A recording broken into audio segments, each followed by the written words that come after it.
Hi everyone, welcome back to my channel. It's our year to shine and another topic on our discovery of Christine Arylo's book, Madly in Love with Me, for February 2021. We're almost near the end and tonight is the last self-love branch on the self-love tree.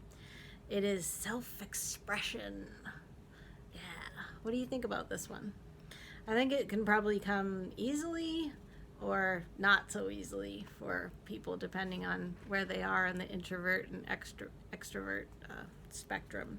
So self-expression, I think that's fairly self-explanatory, right? As far as how you express yourself. Well, I like Christine's take on it because she is talking about how do we present ourselves to the world, and do we let people see the real us at a core level? Are we honest? Do we shine through? Or are we sort of like a skeleton, of somebody else's making? So I hope that you feel like you can be heard and that you can express who you are and that you feel proud of it. I think some of that, I suppose, would come with some of the other branches like self-esteem and accepting that it's okay to show who you are. So many of these branches, like really when I think about the tree, I mean there's the branches, but they almost should be like a braid of like DNA sort of like up into the sky, because they're really all interwoven into this whole self-love concept. So how do you think your self-love pulse would be on this one? When I think about this one, I think I'd be pretty good.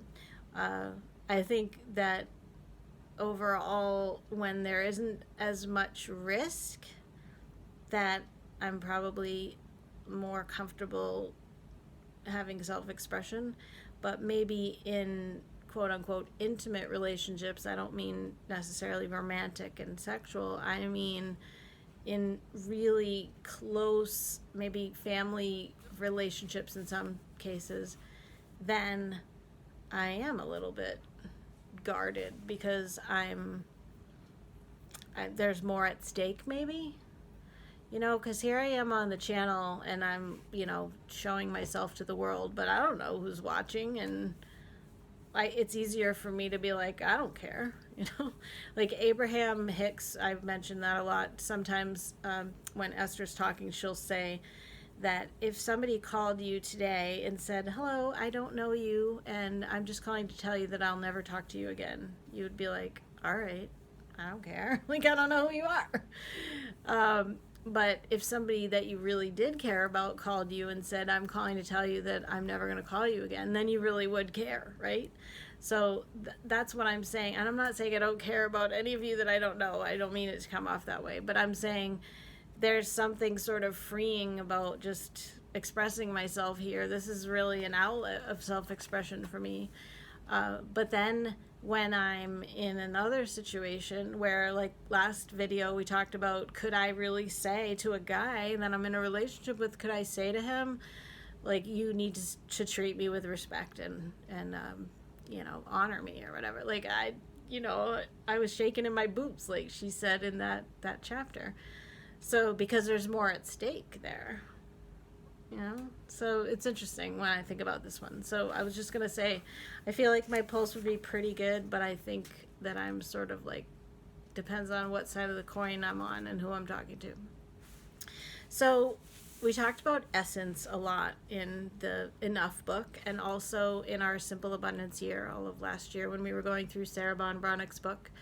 And so hopefully by now, if you've been following the channel, you really have a sense of who you are. And whether you're showing that to the world or not, I suppose is questionable. But I think we were really encouraged last year to do that and to sort of figure out even like the fashion that spoke from our personalities, and what did we like to have around us in the home, even for colors and decor and things like that. So hopefully you're getting more comfortable with yourself and knowing what you are liking and who you are inside. So it makes that easier maybe to show the world. So when we think about essence, that's really, she says, are you willing to let others see your heart and soul? Because yeah, that's what this whole self-expression is. Express and embody your essence. Your essence is who you are at the core of your soul. It's like, what are you made up of? So she has some really interesting exercises in this one. She has a me moment where you're going to try to figure out, who do you see yourself as? So this reminds me again of an exercise that we did last year that I shared when I shared with you my angel group. You can look back at that. Last summer, I believe, was the time frame of it. So this is a similar exercise that Christine has us do, and you're going to make a chart. She has an example of it, and it is on page 262. She calls it My Sheroes and My Heroes. So you're going to make one column that has various things, like I'll read those in a second. Heroes and sheroes from various realms, like literature, business, things like that. You're going to put the name in another column, and then you're going to write down in the last column all the qualities that you think about them, that you think that they emulate. So some of the things in the first column are somebody that you consider a hero or a shero from your own field of work.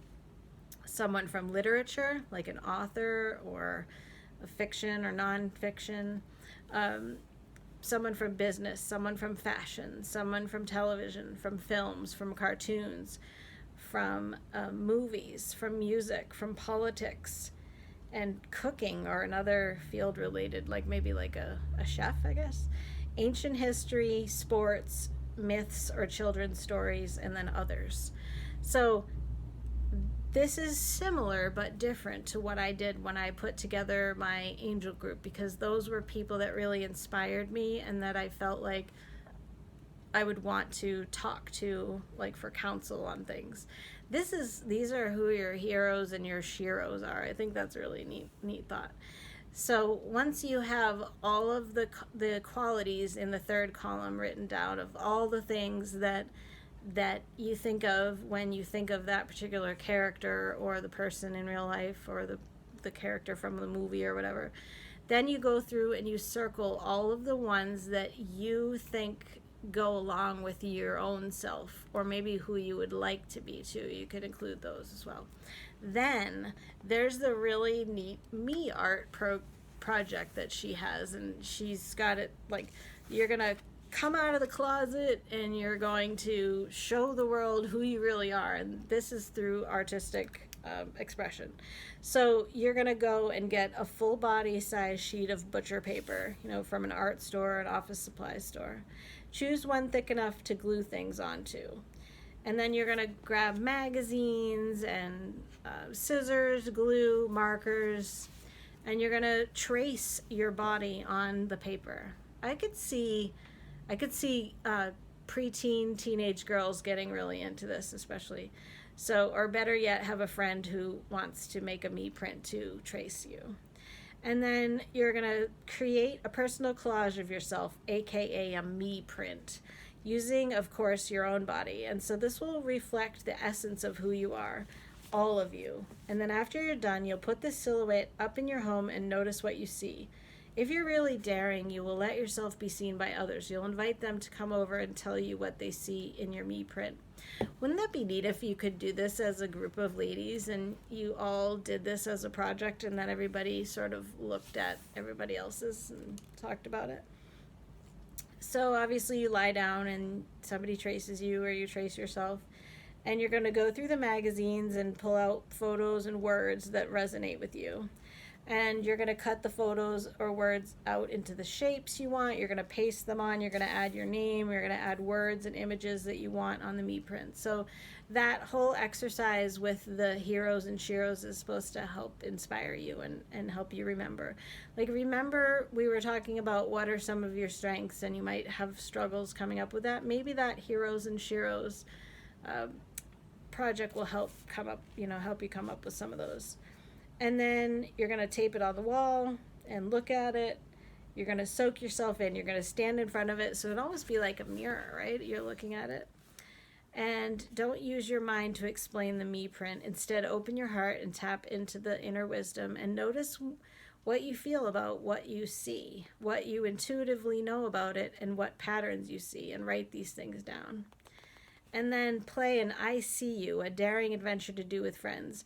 One by one, each person takes a turn standing in the middle with their me print. The person in the center, it says, "What I see in me is blank," and tells the others what she sees about herself in her me print. Wouldn't that be neat? That would be cool.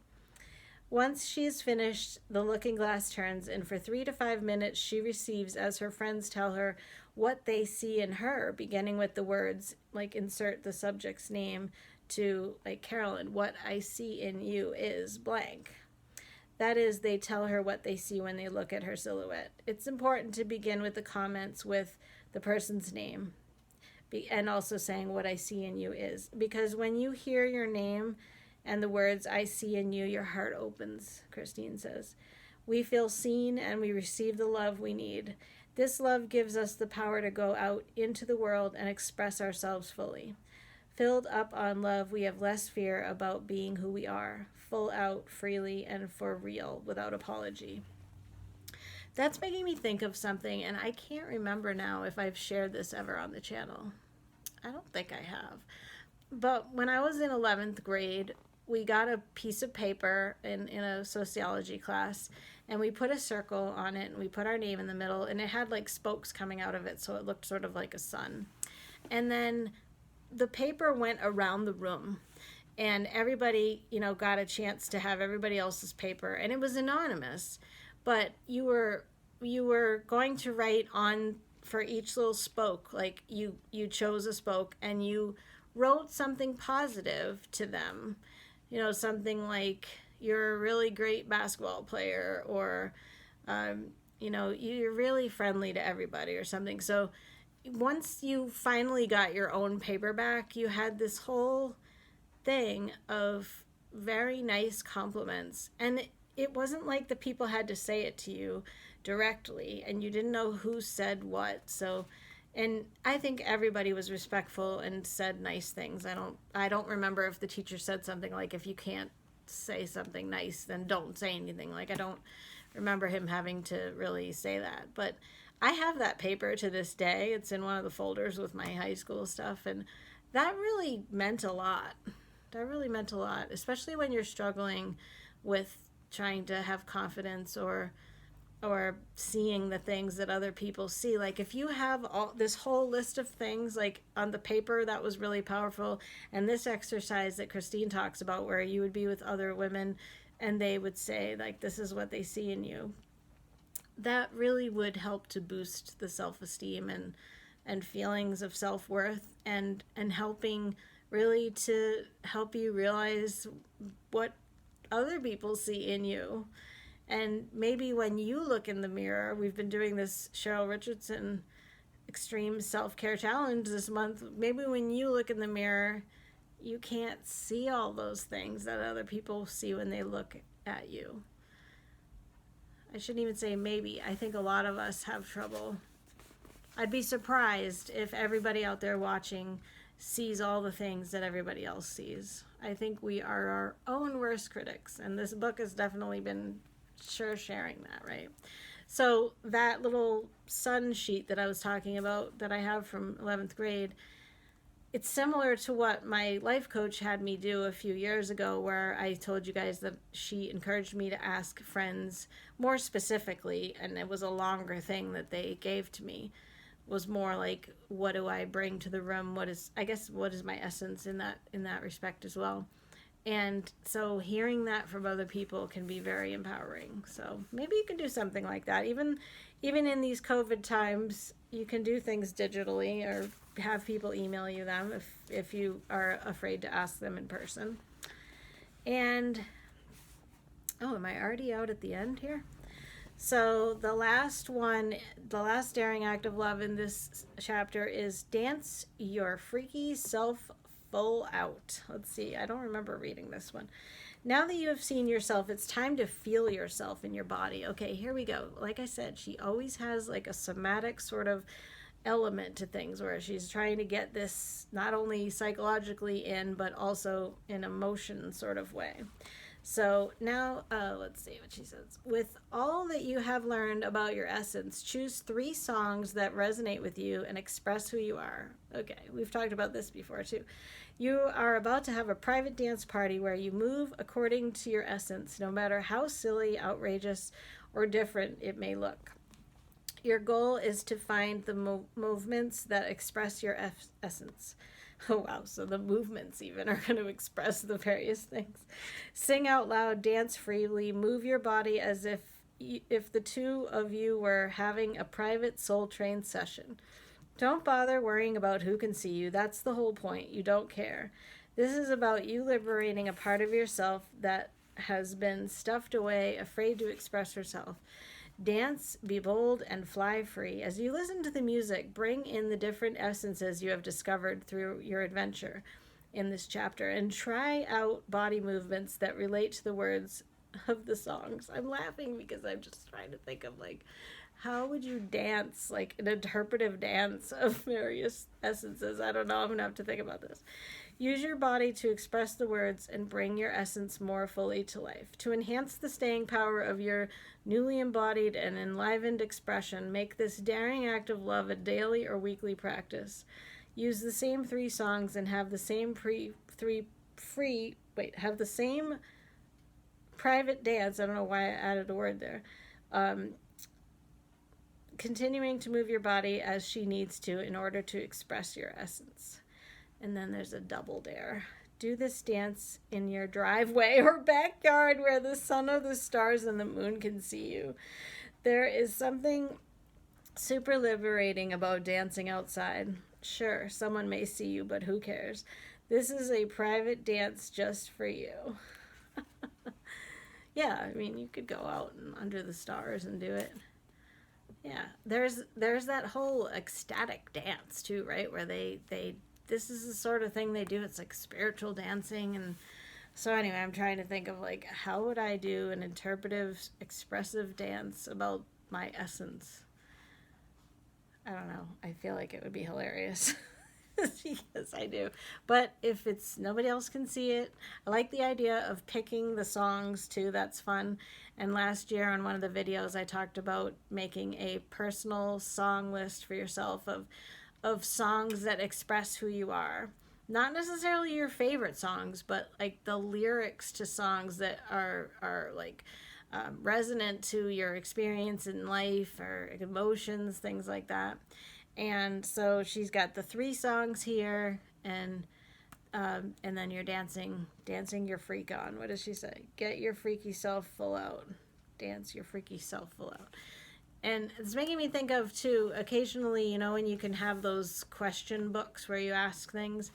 A couple of my girlfriends and I, we went through a few questions, and one of the questions was, if you could have a theme song that played every time you entered a room, like for the rest of your life, then what song would it be? So maybe think about that too. And I've asked a bunch of people that question now, and I have to tell you that when I hear those songs on the radio, I always think of that friend, and I'm like, oh, this is their song, you know? So maybe think about that too, because I thought that was a neat question. And then the love mantra for self-expression is, I love expressing myself freely, fully, out loud, me, with the big capital M-E. I like that one. I'm glad that was the last one too. I'm glad that it didn't go in the progression of easy to hard. They were all mixed in. I thought the hard ones were actually closer to the front. So we made it through our tree, and now we have one more section just to get through we went to growing the love, and now we're going to be sharing the love and really letting the love shine, okay? So thanks for being here. Love your comments as always, so please say hello, and I will see you soon on another video. All right, bye-bye.